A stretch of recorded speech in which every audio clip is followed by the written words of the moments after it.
Hi there, Linda Artesani Accounting. This week, I'm going to discuss a little bit about some of the navigation features in QuickBooks Online. I realized as I'm going through the process of doing this series of posts. So if you haven't gone back to the very first one, we start from the very beginning of purchasing QuickBooks Online, and then we go through the chart of accounts and the importing of different areas, different list items, some of the back history, and now we're to the point where we're going to be starting to do some of the work inside of QuickBooks, laying the groundwork for the accounting piece. Now, I'm going to jump into QuickBooks and give you a pretty high level, super speedy version of a QuickBooks lesson, how to navigate around the product. I highly recommend, maybe taking some time and going through some videos in their training section, or just kind of getting inside it. I'll give you a link to get to a playground where you can kind of play around in their test file. But I want to at least give you the opportunity to see where some of the things are. And as well as we'll get into some places that you probably should dig deeper into, maybe in a future video. I'll give you some maybe higher level, more dive in deep on some of these areas. But I'm going to give you a really short version of how to navigate around QuickBooks so you can get going in the file and start to get going on the transaction. So let me share my screen. But here we are in my test file. So this is really the place where there's a lot of things in here that may be good, maybe not, because it's been me playing around in here. And sometimes some potential clients, I let them visit this account. So I just wanted to show you that here's the plus sign new. So if you look over here at the plus sign new, you'll see as we pop it open, there's a lot of areas. You have the customer area, the vendor area, the employee area, and the other area. Primarily going to live in maybe these three pieces of this, but you do have a statement area here too. And then the customer side, invoicing, payment link is here now, which wasn't, it's new. And then other things that you would use for a customer and anything under here. So if you're not sure where you want to get to how to enter a transaction in QuickBooks, you want to go to that plus sign new. Now you can also, as in QuickBooks always, you can jump into any of these features right here in this side navigation toolbar. But as you can see, it's a lot more, I think a lot easier for the brain, as well as you could go right in here on the home page where you can kind of click there. So it's money in, money out. Obviously money in would be clients, manage the clients. It's going to bring you right to the client list. It's funny, this has not been here that long, and it used to be in desktop. And I tend to not click there. I keep going to the navigation bar. I forget that it's here. But you can see at the top here, you've got overview, all sales, invoices, payment links, products and services. So overview is just going to give you that high level overview. And then if you want to go into all sales, it's going to show you sales receipts and invoices. So the whole enchilada. And then you've got here on this, in this right side of the screen here, you've got the gear where you can filter and really customize your screen look. So maybe you want to see if any of these clients have an email address. You can add that there too, so you can see where there's email addresses there, and you can take off anything that you want. Maybe you don't want to see the due date. I would think you'd want to see the status, but the type definitely, the email, and you can choose how this screen looks. One of the other features I do like about this, and this is kind of getting into more than what's in the article, is you can see like what's the unbilled activity. Who hasn't paid you? So you have a way to go in here and find out Mary Smith still hasn't paid me, and she may not have had any. First, you want to see if she had trust funds to pay it, and if she didn't, then you would want to go and chase down Mary Smith, because attorneys are usually not the best at stay on top of the AR for the most part. They kind of let that part go, and then there's only one open invoice in this file. Now, you can go through expenses. Expenses, the same kind of deal, but you can always go back to that home page to access as well. So that would be your, let's see, dashboard. You could grab it from money out. So now you go to money out, where you can go to pay bills, track time, or you can go into expenses if you want to see. This is a nice spot that I like to tell people to go if they want to see if everything's in the right category. So you can come to Broward County Court and you can see the accounts that it went to. And at the end of the year, or even 6 months in, you can kind of go here and make sure if you've got like Amazon, you want to see it's all office expense, which not always is, but or bank service fees. This is a nice, easy, quick way to kind of clean that up as the attorney or a law firm or a person that works at the law firm. Now, the other place I want to show you is going here to this gear. And under the gear, this is more your settings section, more of the things. Think of the plus sign new as what you do all the time. And then the settings section, it does have reconcile and budgeting. So those are things you probably want to do monthly, but they're not more like the day-to-day transactions that would be in that plus sign side. But this is more of how you would set things up. You've got tags in here if you want to tag items. Tag feature, I would definitely hop into reports first to see what reports you get out of tagging to understand the report section. I'll kind of just click here now for a second to show you tags. So you can start to tag, but you can also, you can tag if you want to track anything, but you have to make a tagging group because the tagging on reports is basically at the group level. You don't want to just throw a bunch of tags in and then not have a way to get the reporting out of it. Remember, the one thing about tagging, and I actually had somebody that I work with that was really creative in how they use tags, but they didn't realize that if anything's up in that balance sheet, like advanced client costs, it will not show on a tagging report because tags are only under the profit and loss side of any reporting. So remember that feature when you get into doing any tagging. Tagging is pretty cool.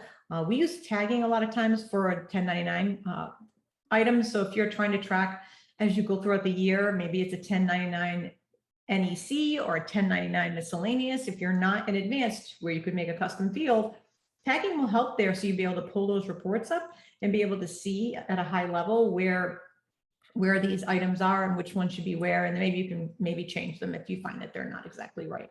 So that's where you would find that. And really, the gear is truly a section that is just for, you can find your attachments, you can do recurring entries, recurring transactions, like if you're recurring invoicing, maybe you've got somebody that you need to do a recurring type of invoicing for. A lot of attorneys do like a subscription billing. That's a beautiful place to do that.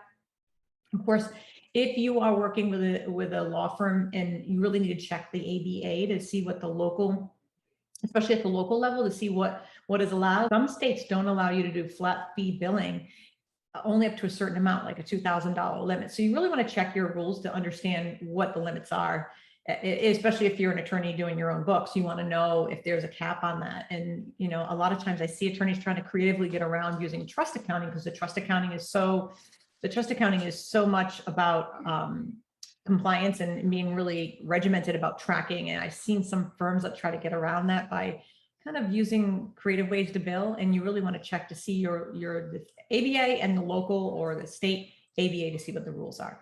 So that's basically it when it comes to looking at the features of QuickBooks. Reconcile is important. So I'm just going to go over here. I'm going to get out of this screen and go over to the banking section. So under banking, if we go into banking, you can see that there's, we'll just go into the banking tab. You can connect your bank accounts to QuickBooks and start to pull the transactions in. So you can see I've got this checking account connected.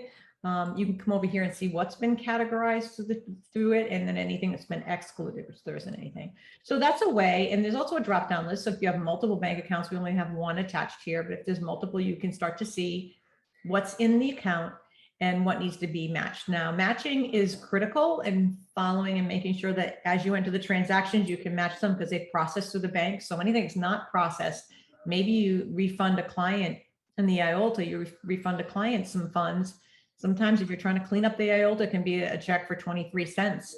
And then if that happens, then maybe you have to go back and then look at that check is still open, because you still have to refund it, even if there's 28 cents there. And then you have to maybe reach out to the client, get that money out because you want to get it off of your books. So it's important to track. And then this matching will help you in figuring out what's open, what's not. It helps with reconciliation. You still have to do reconciliation. Even if you match the transactions, I see this a lot with clients. They say, well, I match my bank accounts. Do I still have to reconcile? The answer is yes. I have seen in my career working with bank feeds, sometimes they don't come in right, or sometimes they'll come in and they'll, lots of times things are missing. So if there's a multiple, let's just say you paid for Adobe and you bought it for a couple people in your office and all three of them had 3 subscriptions and they were all $9.99 a month. Sometimes the bank, because it's like a trigger in QuickBooks, will just, QuickBooks won't bring in all of them. And you'll miss that expense because you're just bank matching, but you're not reconciling. So really critical, working with law firms, or if you're an attorney doing your own books, please, please, please reconcile all your accounts, the operating, the IOLTA, any credit cards, any loans, advanced client costs, another account you have to reconcile. So there's a lot of pieces there. Now, I just want to go at a very high level at looking at some of the transactions that you will be producing in QuickBooks. If you have not downloaded my book, my ebook about working with attorneys and law firms, I highly recommend it because in there that gives little short videos on these little pieces that I'm going to go over rather quickly. But I wanted to make sure that you see how to do that here as well, because this is part of the series of working with QuickBooks Online. Let's go over here and let's go over here and let's go to, I'm just going to go right into the sales section. I want to show you, here's a sales receipt. And this is a sales receipt for someone that paid me, a law firm, a retainer of $5,000. So here's a sales receipt that I created. I used the product or service that we already created in the system as retainer received, and it's going to point to that header account for this person. It's going to really point to the header account. So it's only going to do that high level, and then we have to do a journal entry to move that down. And it's $5,000. And I didn't use a class, but classes are great to use if you're a law firm that has multiple partners. It's a great way to track also how much revenue is brought in by each attorney. But here you can see it's the client's name is John Lampman, and he paid me $5,000. Now, if I go into his account, what you will see, and I'm going to go right to his account. We've already set up an account for John Lampman, and it's going to be a other current liability, a trust type. And let me go here. And then you can see, here it is. Here's this $5,000. So I'm just going to view the register. I'll view it at the top level, but it's estate planning. So he paid me for estate planning that $5,000. So I've shown it in the sales receipt. I want to show it as a sales receipt because I want it to be under the client's name. I want it to show in the customer section of QuickBooks. If you just book it directly in, it's like a shortcut I see people do. They'll go to +, bank deposit, and then make the subledger there and book it directly in. You're not going to have that sales transaction. It won't show at all. It'll show here in the register, but it won't show at all if you are trying to see all the transactions under the client, which I really recommend that you have pure visibility there.